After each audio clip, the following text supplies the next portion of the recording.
Hello students, good morning बेटा।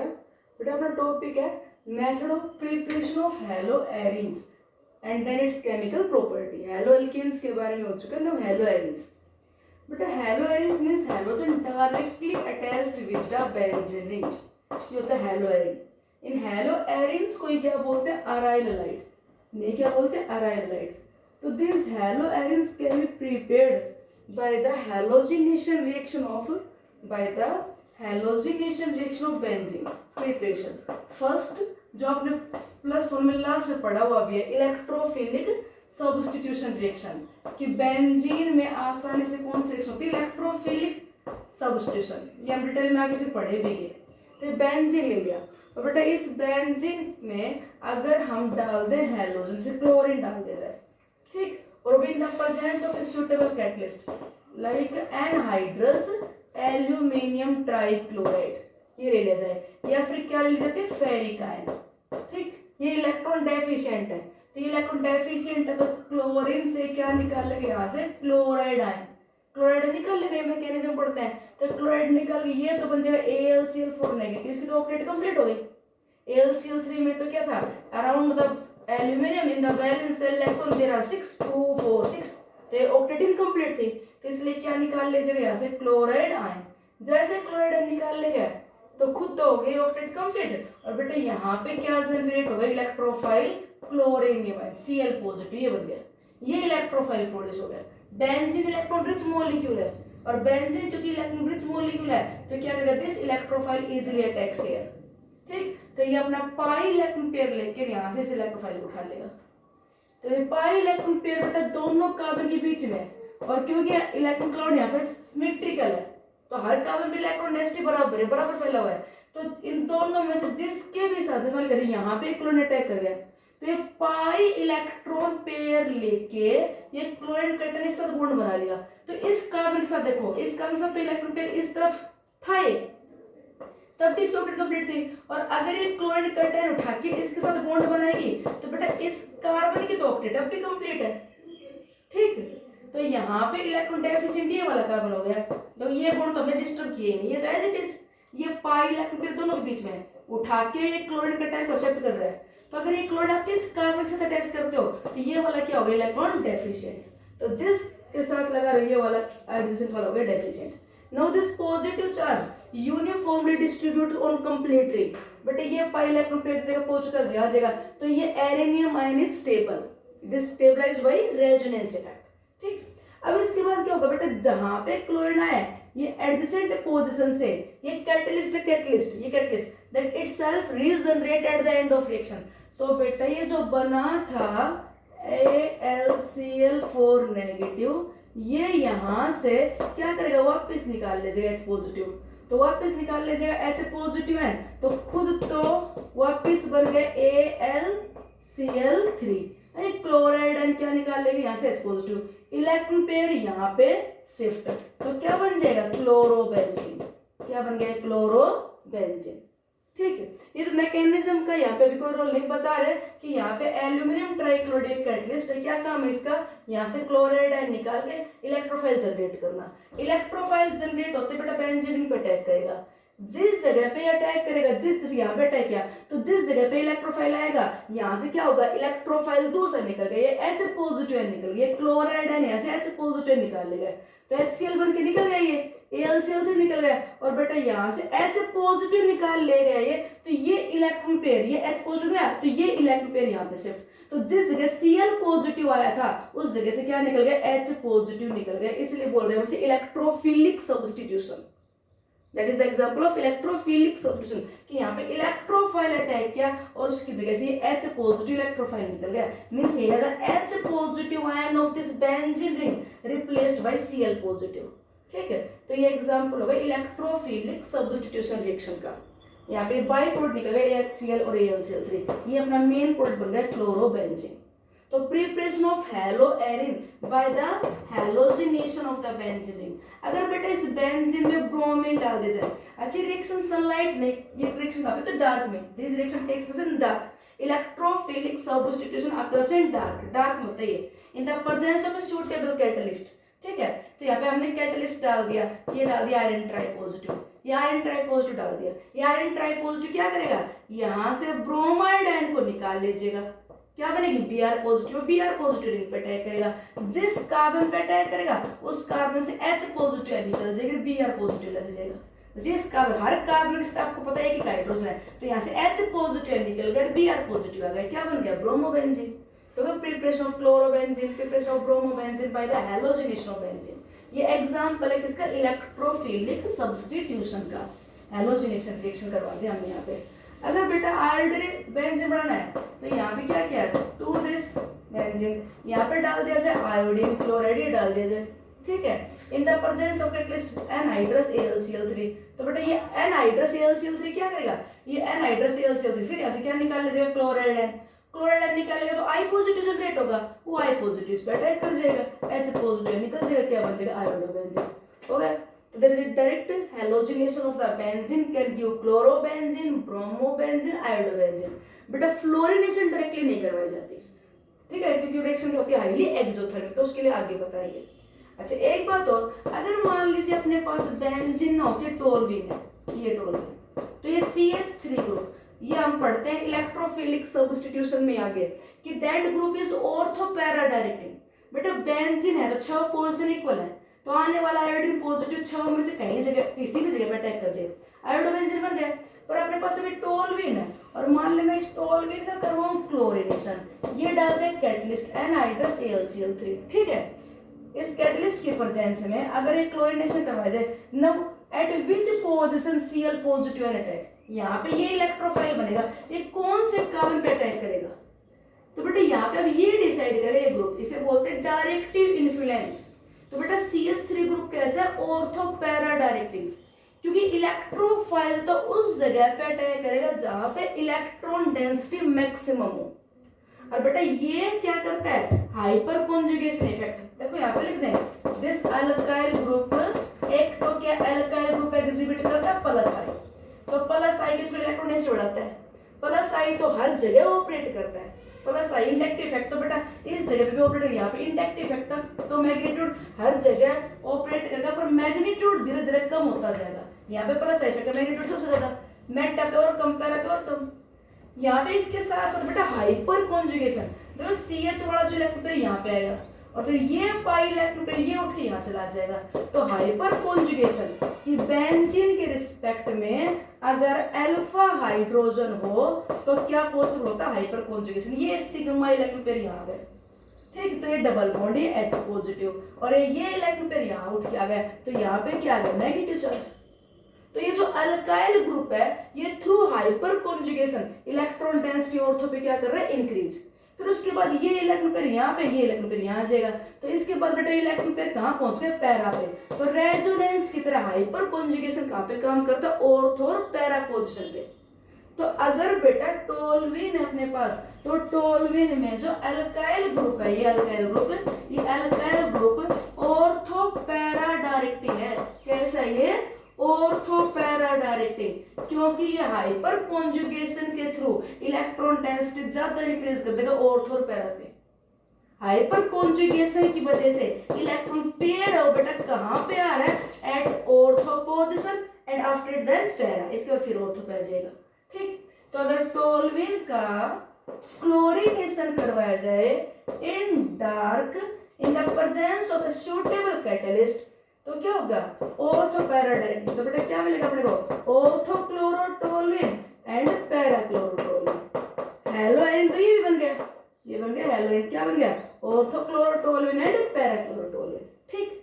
तो अगर ओनली बेंजीन लोगे तो आपके 6 पोजीशन बराबर है, कहीं भी लगा दो, क्लोरोबेंजीन बन गया, और टोल्यूइन है तो बेटा ये डिसाइड करेगा कहाँ लगेगा, तो ये ग्रुप कैसा है, ऑर्थो पैरा डायरेक्टिंग। इसी से रिलेटेड एक इंपॉर्टेंट बात और सुनो, अगर इसी टोल्यूइन का, इसी का हम क्लोरिनेशन करवाएं but in the presence of sunlight, या यहाँ पे लिख दे heated at the temperature this, याद करो अलाइलिक हैलोजिनेशन, सनलाइट की प्रेजेंस में क्या होती है, अलाइलिक हैलोजिनेशन, अलकीन ने बताया था। तो देखो कार्बन डबल बॉन्ड कार्बन के रिस्पेक्ट में बेटा ये अलाइलिक कार्बन, और जैसे हम यहाँ पे स्पेशली बोलते हैं बेंजीन रिंग से लगा हुआ है, तो ये कैसा बेंजाइलिक कार्बन, और सनलाइट की प्रेजेंस में जी हमेशा ध्यान रखना सनलाइट की प्रेजेंस में क्या होगी, बेंजाइलिक हैलोजिनेशन। तो आपको हेलो एरिन नहीं मिलेगा क्योंकि ये एरोमेटिक रिंग पे अटैक नहीं करेगा।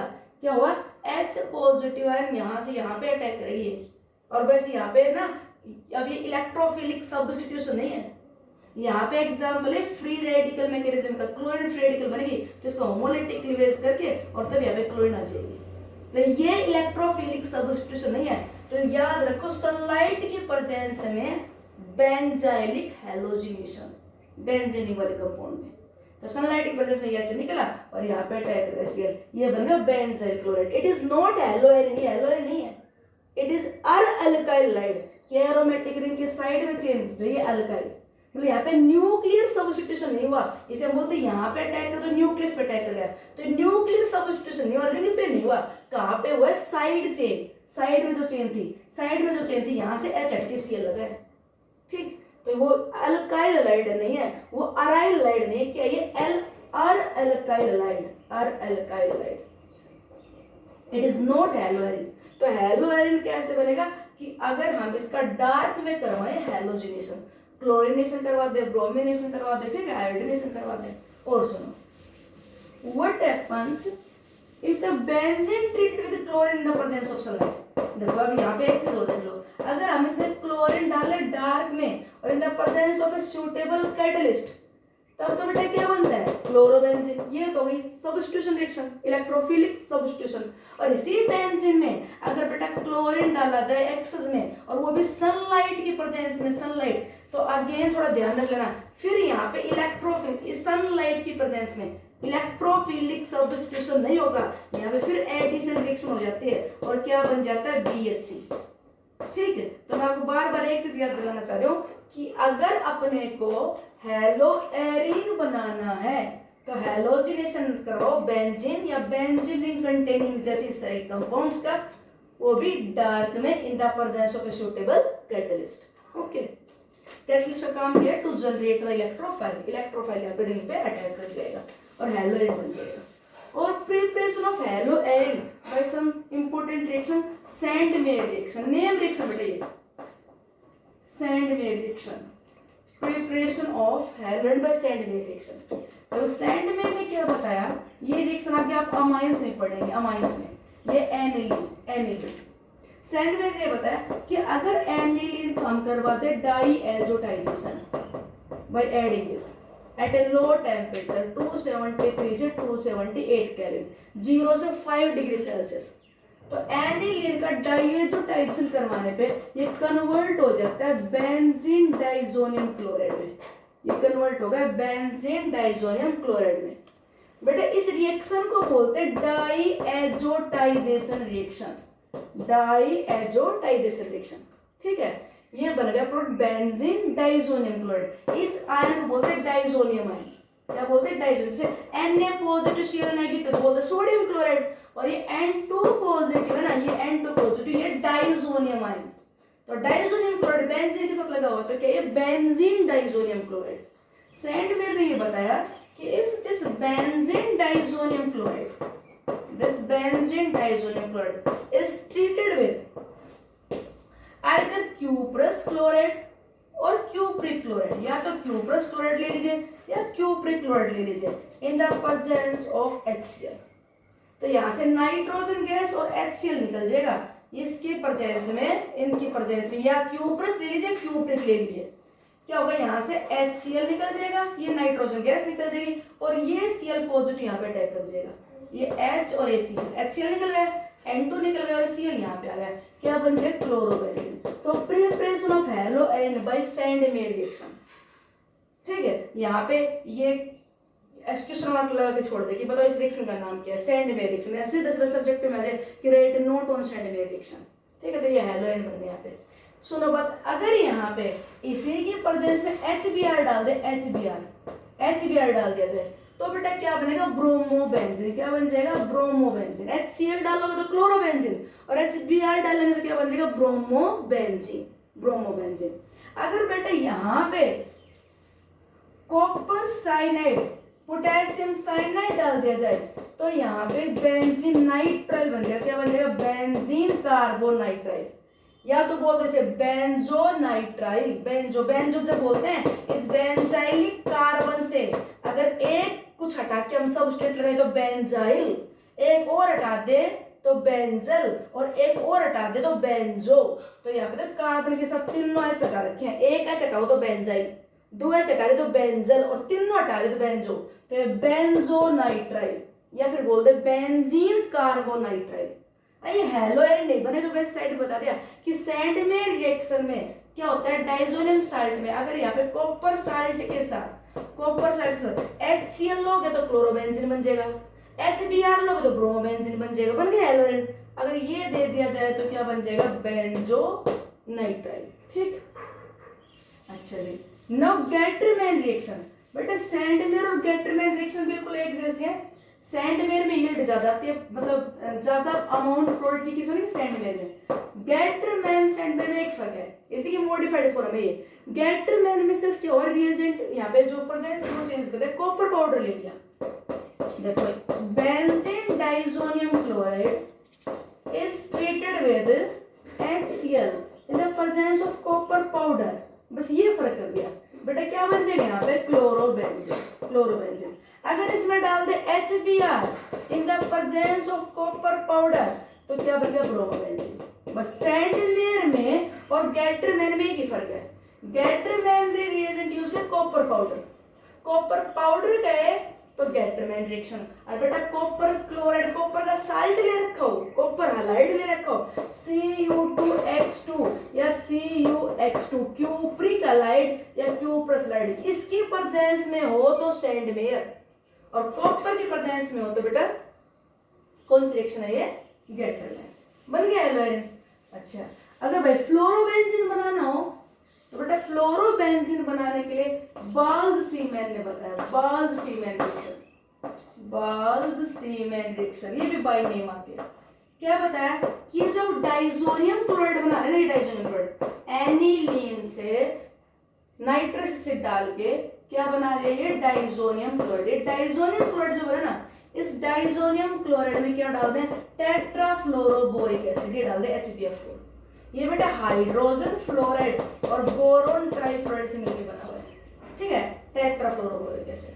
ये तो यहाँ पे क्या होगा, chloride and displace by this tetrafluoroborate ion, ये क्लोराइड एंड निकल जाएगा, ये टेट्राफ्लोरोबोरेटाइन आ जाएगी, ये BF4 नेगेटिव ये चला जाएगा, ये आ जाएगा किसकी जगह, क्लोराइड की जगह। तो क्या बन जाएगा, बेंजीन डाइजोनियम। ये बेटे डाइजोनियम आयन तो यूं की N2 पॉजिटिव, और ये क्लोराइड की जगह आ गया तो डाइजोनियम टेट्राफ्लोरोबोरेट बन गया। अब इस डाइजोनियम टेट्राफ्लोरोबोरेट को करते हीट, हीट करोगे तो यार ज्यादा स्टेबल कंपाउंड नहीं है, बताया था ये डाइजोनियम साल्ट सिर्फ स्टेबल होता है 273 से 278 केल्विन पे, सिर्फ 0 से 5 डिग्री सेल्सियस पे। तो हीट करते बेटे यहाँ से नाइट्रोजन गैस निकल जाएगी, और नाइट्रोजन गैस निकलेगी तो BF3 भी निकल जाएगा, और एक फ्लोरीन यहाँ पे आके लग जाएगा, क्या निकल गया, BF3 निकल गया, और क्या निकल गया, नाइट्रोजन गैस निकल गई, क्या बन गया, फ्लोरोबेंजीन। फ्लोरोबेंजीन ये बाल्द-सीमैन ने बताया था, इसलिए बोलते हैं बाल्द-सीमैन रिएक्शन। डाइजोनियम क्लोराइड में कॉपर पाउडर की प्रेजेंस में अगर आप डालते हो HX, ठीक है, HCl HBr तो है गेटरमैन। कॉपर हैलाइड की प्रेजेंस में डालते हो तो कौन सी है, सैंडमेयर। और बेटा इसमें HBF4 डाल के ये बना ले टेट्राफ्लोरोबोरेट, और हीट करके बना लेते कौन सी रिएक्शन है, बाल्द-सीमैन रिएक्शन। ओके, नेक्स्ट अगर हमें डाइजोनियम साल्ट से भाई आइडोबेंजीन बनाना हो तो ये जो डाइजोनियम क्लोराइड है ना, ये देखो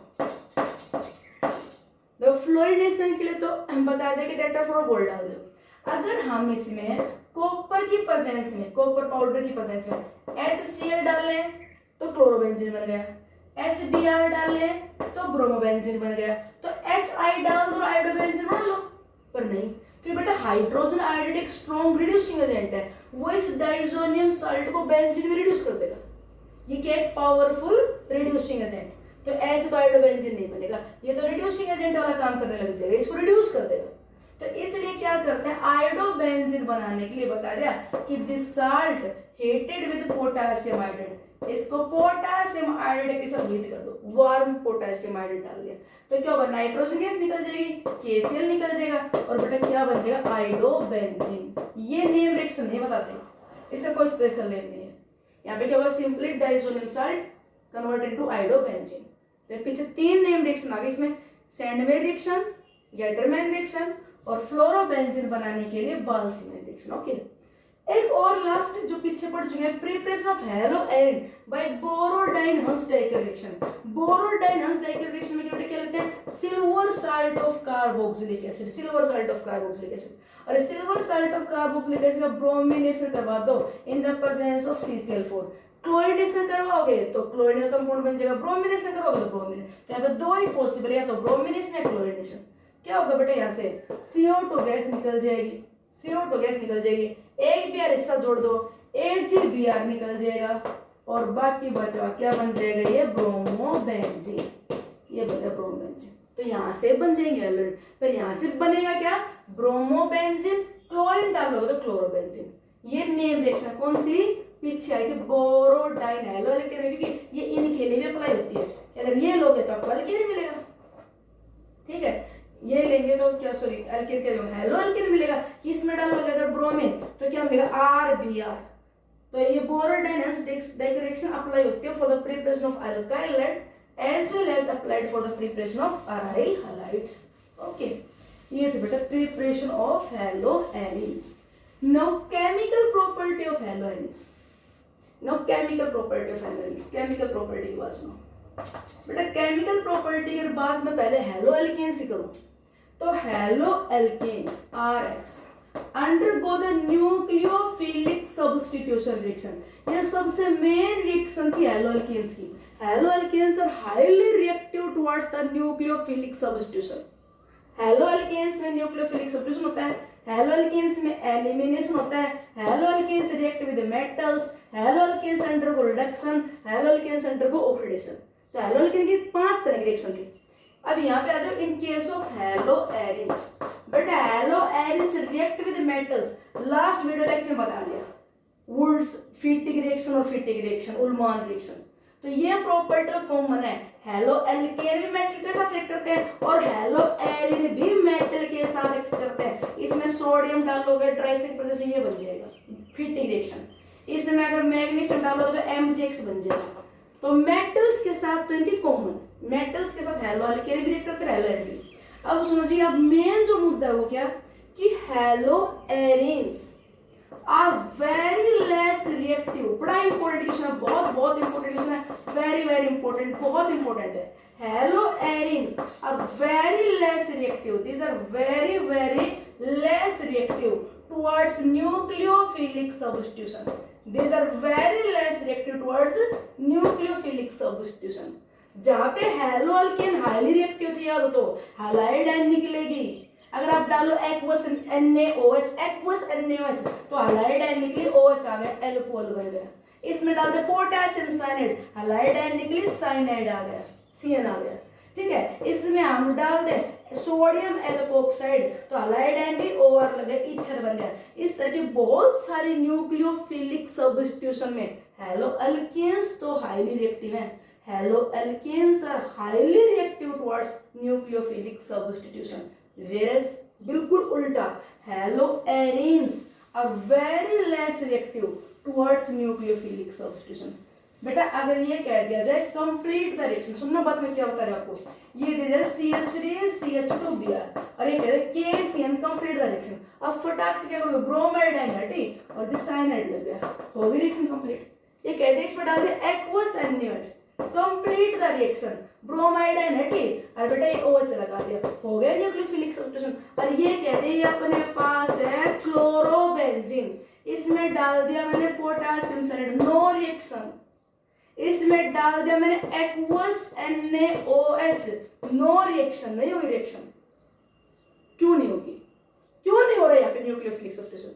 मैं ये नहीं कह रही these are not reactive, these are less reactive, होगी इनमें reaction, but at drastic condition, high temperature, pressure, catalyst, ये सब कुछ चाहिए होंगे, ये अपने मर्जी से इस रिएक्शन में इन्वॉल्व नहीं होना चाहेंगे। अच्छा एक बात और सुनो, जैसे हेलो एरिन ना बिल्कुल वैसे के वैसे विनाइल लाइट, जैसे हेलो एरिन है बिल्कुल वैसे के वैसे प्रॉपर्टी वाला विनाइल लाइट, है दोनों ये कंपाउंड बहुत कम रिएक्टिव है टुवर्ड्स न्यूक्लियोफिलिक सब्स्टिट्यूशन। अब सुन लीजिए क्यों है इनकी less reactivity, last and important question अभी बेटा। सबसे पहले इन haloarenes due to resonance effect, कई रीजन है, सबसे main resonance effect in haloarene. देखो हेलो एरिन बेटा रेजोनेंस इफेक्ट पॉसिबल है, देखो रेजोनेंस इफेक्ट पॉसिबल है, ये लोन पेयर ऑफ इलेक्ट्रॉन यहाँ पे आएगा, जिसके साथ लोन पेयर लगा हुआ है, ये लोन पेयर इलेक्ट्रॉन यहाँ पे आएगा, ये इलेक्ट्रॉन पेयर यहाँ पे आएगा, तो क्या होगा बेटा इससे इसकी वजह से due to the plus R effect, due to the plus देने वाला है हेलोजन देने वाला, थोड़ा और ढंग देख लीजिए, ये बेंजीन रिंग और इसके साथ लगा हुआ है हेलोजन, और मैं क्या बता रही हूँ यहाँ पर रेजोनेंस इफेक्ट होगा। कैसे, ये लोन पेयर यहाँ पे, ये इलेक्ट्रॉन पेयर यहाँ पे, देखना मैंने ये बॉन्ड डिस्टर्ब नहीं किया, यहीं पे है, ये बॉन्ड डिस्टर्ब नहीं किया, ये भी यहीं पे है, ये इलेक्ट्रॉन पेयर उठ के यहाँ पे आ गया, दिखा दे नेगेटिव चार्ज, ये लोन पेयर उठ के यहाँ पे आ गया, दिखा दे डबल बॉन्ड, और ये एक्स, और बेटा चार्ज आएगा positive due to resonance, carbon और बेटा हैलोजन के बीच में ये बताओ डबल बॉन्ड कैरेक्टर आ गया कि नहीं, that haloarene is resonance stabilised, stable molecule है। देखो हेलो एल्केन्स में ये बॉन्ड टूट जाता है, हाइड्राइड आयन निकल जाएगी, ये बन जाएगा, यहाँ पे न्यूक्लियोफाइल आसानी से अटैक कर जाएगा, पर यहाँ पे हेलो एरिन में ये कार्बन हैलोजन बॉन्ड में ड्यू टू रेजोनेंस क्या गया double bond character, and due to this double bond character this can not be dissociated easily. Why halo arins are very less reactive toward nucleophilic attack? So it is due to resonance effect. Here carbon halogen acquires the double bond character. Bond is very strong, cannot dissociate easily. ठीक, same ये का ये बेटा इस vinyl light में भी देख लो, carbon double bond carbon और ये रहा हैलोजन, हैलोजन के पास है लोन पेयर, देखो जिसके पास लोन पेयर है उसके साथ वाले के पास पाई इलेक्ट्रॉन पेयर है, तो क्या होगा ये यहाँ पे और ये यहाँ पे, क्या बनेगा स्ट्रक्चर, ये यहाँ पे करो डबल बॉन्ड आ गया, ये यहाँ पे करो नेगेटिव चार्ज आ गया। अब बताओ हैलोजन का कार्बन के साथ डबल बॉन्ड आ गया, और दिस डबल बॉन्ड की वजह से क्या होगा, कैन नॉट डिसोसिएट इजीली। तो vinyl halide and aryl halides are very less reactive towards nucleophilic substitution because here carbon halogen bond is very strong. और सुनो दूसरी बात, in haloarenes carbon halogen bond is less polar, haloarene का जो carbon halogen bond है उसकी polarity कम है, ये बोलते हैं कि हेलो एल्केन में ये नेगेटिव ये पॉजिटिव, इसलिए न्यूक्लियोफाइल से यहाँ पे आसानी से अटैक कर जाता है और इस हैलाइड को डिस्प्लेस कर देता है, SN2 को तो, और SN1 कहें तो ये यहाँ से निकल जाता है, कार्बोकेटाइन बन जाती है और फिर न्यूक्लियोफाइल अटैक कर जाता है। तो यहाँ पे बॉन्ड पोलर है इसलिए न्यूक्लियोफाइल आसानी से अटैक कर पाता है, जबकि हेलो एरिन्स का ये बॉन्ड लेस पोलर है। देखो जी क्यों, हेलो एरिन्स का ये बॉन्ड बेटा मैं क्या बता रही हूँ लेस पोलर है, इसमें न्यूक्लियोफिलिक सब्स्टिट्यूशन आसानी से नहीं होगी, जबकि ये ले लो इसमें हो जाएगी, ये मोर रिएक्टिव है, ओ अल्काइल लाइट के रस ये साइक्लो हेलोल्किन हो गया। यहाँ पे देखो रेजोनेंस नहीं, पहली बात देख लो रेजोनेंस नहीं है तो बॉन्ड प्योरली सिंगल। दूसरी बात और सुनो, इस कार्बन की स्टेट ऑफ हाइब्रिडाइजेशन क्या है, इसकी कार्बन स्टेट क्या है बेटा sp2, और इस कार्बन स्टेट ऑफ हाइब्रिडाइजेशन क्या है sp3। क्लियर, और आपको अगर पता हो तो sp2 hybridised carbon is more electronegative than sp3, sp2 hybridised carbon की बेटा इलेक्ट्रोनेगेटिविटी ज्यादा होती है। अब सुनो बात क्या होगा इससे, देखो ये है मोर इलेक्ट्रोनेगेटिव, चाहे कार्बन sp और sp2 हो चाहे sp3 हो, हमेशा हैलोजन मोर इलेक्ट्रोनेगेटिव होता है, ये इलेक्ट्रॉन पेयर को अपनी तरफ खींचता है और जिसकी वजह से कार्बन की होता है डेफिशिएंट और न्यूक्लियोफाइल अटैक करता है। अगर बेटा मैं ये कह दूं कि इस कार्बन ने ये जो कार्बन है इसकी sp2 हाइब्रिडाइजेशन है तो थोड़ी इसकी इलेक्ट्रोनेगेटिविटी ज्यादा हुई sp3 वाले से, और अगर थोड़ा सा मोर इलेक्ट्रोनेगेटिव है तो अब हैलोजन की अपनी तरफ इलेक्ट्रॉन्स अट्रैक्ट करने की कैपेसिटी कम। अगर sp3 है तो ये लेस इलेक्ट्रोनेगेटिव है, लेस इलेक्ट्रोनेगेटिव तो हैलोजन खींच लीजिएगा अपनी तरफ और यहाँ पे ज्यादा पॉजिटिव चार्ज क्रिएट करेगा। अगर ये sp2 है तो क्योंकि कार्बन थोड़ा मोर इलेक्ट्रोनेगेटिव हो गया और ये मोर इलेक्ट्रोनेगेटिव कार्बन अपना इलेक्ट्रॉन पेयर आसानी से उधर नहीं भेजेगा तो यहाँ पॉजिटिव चार्ज कम आएगा और पॉजिटिव चार्ज कम आएगा तो बेटा न्यूक्लियोफाइल के अटैक करने के चांस भी क्या होंगे, लेस। देखो बाजो हेलो आयरन्स क्यों लेस रिएक्टिव, क्योंकि इस कार्बन की स्टेट ऑफ हाइब्रिडेशन sp2 है, this is more electronegative carbon as compared to sp3, तो this carbon have the less tendency to displace away electron from it, ये अपने से इलेक्ट्रॉन दूर कम कर पाएगा तो यहाँ पे पॉजिटिव चार्ज लेस कम आएगा बेटा, ठीक। ऊपर से आपको ये पता होगा sp2 hybrid orbital is of small size, sp2 orbital की साइज भी छोटी होती है तो बॉन्ड शॉर्ट एंड स्ट्रॉन्ग। यहाँ पे sp3 है, लेस इलेक्ट्रोनेगेटिव आसानी से दे देगा तो यहाँ पे पॉजिटिव चार्ज ज्यादा आएगा और ऊपर से sp3 की साइज भी बड़ी है। अगर हम डाइपोल मोमेंट निकालें तो आपको पता होती है चार्ज इनटू डिस्टेंस, तो यहाँ पे चार्ज ज्यादा है क्योंकि इलेक्ट्रॉन पेयर आसानी से चले गए उधर, क्योंकि कार्बन लेस इलेक्ट्रोनेगेटिव है तो क्लोरीन आसानी से खींच ले गया तो चार्ज ज्यादा है, ऊपर से ऑर्बिटल बड़ी है तो डिस्टेंस भी ज्यादा है, तो ये बॉन्ड की पोलरिटी ज्यादा है। हेलो एल्केन वाला बॉन्ड ज्यादा पोलर होता है और बेटा हेलो एरिन या फिर विनाइल हैलाइड का ये बॉन्ड लेस पोलर होता है। विनाइल में ये दिक्कत आ गई कि इस कार्बन की स्टेट ऑफ हाइड्रोजन आप देखो sp2 है तो ऑर्बिटल छोटी, बॉन्ड शॉर्ट एंड स्ट्रॉन्ग, एक तो बॉन्ड स्ट्रॉन्ग हो गया due to resonance double bond आ गया, एक बॉन्ड स्ट्रॉन्ग हो गया sp2 ऑर्बिटल छोटी साइज की है, ऊपर से बॉन्ड की पोलैरिटी भी कम है क्योंकि ये कार्बन मोर इलेक्ट्रोनेगेटिव तो ये आसानी से इलेक्ट्रॉन पेयर इधर नहीं जाने देगा तो पॉजिटिव चार्ज कम आएगा तो न्यूक्लियोफाइल आसानी से अटैक नहीं कर पाएगा, ठीक है। तो इसलिए हेलो आयरन्स या विनाइल लेस रिएक्टिव होते हैं। तीसरी बात है बेटा यहाँ पे SN1 मैकेनिज्म रूल्ड आउट, मतलब ये हेलो आयरन SN1 को तो फॉलो ही नहीं करना चाहिए क्योंकि SN1 बेटा वहां फॉलो होता है जहाँ पे कार्बन क्या बने मोर स्टेबल, तो अगर हम हैलाइड आयन निकाल लें तो हैलाइड आयन निकालें तो यहाँ पे क्या बनेगा phenyl cation, and this phenyl cation is highly unstable, this phenyl cation is highly unstable. बेटा फिनाइल कटायन अनस्टेबल है, हाईली अनस्टेबल है, फिनाइल कटायन तो अनस्टेबिलिटी बहुत ज्यादा है क्योंकि यहाँ पे तो जिसके साथ डबल बॉन्ड है वही डेफिशिएंट हो गया तो इसको कौन स्टेबलाइज कर पाएगा, तो इसकी स्टेबलाइजेशन पॉसिबल नहीं है। जबकि इसी की जगह मैं कहूँ benzyl halide, benzyl highly reactive toward nucleophilic attack, इनमें बहुत जल्दी होगी रिएक्शन बेंजाइल में, क्योंकि बेटा देख कार्बन हैलोजन बॉन्ड सिंगल, यहाँ डबल बॉन्ड ये देख लो, ये लोन पेयर, अगर ये आ जाएगा तो आगे कहा जाएगा, यहाँ पे रेजोनेंस सप्लाई नहीं है क्योंकि यहाँ पे लोन पेयर देख आगे बॉन्ड सिंगल है, और इसमें क्या था ये लोन पेयर देगा तो आगे चला गया तो यहाँ पे तो रेजोनेंस से डबल बॉन्ड आ गया। अच्छा दूसरी बात सुनो, यहाँ पे फिनाइल कटायन अनस्टेबल और यहाँ पे क्लोराइड आयन निकलने पर बेंजील कटायन बनेगी and that disperse positive charge on the benzene ring, तो बेंजील कटायन क्या बेटा हाईली स्टेबल, तो बेंजील हैलाइड में आसानी से न्यूक्लियोफिलिक सब्स्टिट्यूशन हो जाएगा बट हेलो एरिन्स में नहीं होगा। और last here SN2 mechanism also not easily obeyed, तो बेटा SN2 इसलिए ओबे नहीं होगा इजीली कि जैसे यहाँ पे न्यूक्लियोफाइल आएगा तो from this bulky group that feel the more steric hindrance तो इजीली अटैक नहीं हो पाएगा। और न्यूक्लियोफिलिक सब्स्टिट्यूशन के लिए पता मैकेनिज्म SN1 होता है या SN2 हेलो आयरन्स हेलो के रूप, तो यहाँ पे SN1 को भी इजीली फॉलो नहीं कर रहा है क्योंकि कटायन अनस्टेबल है, SN2 को भी इजीली फॉलो नहीं कर रहा है क्योंकि बहुत स्टीरिक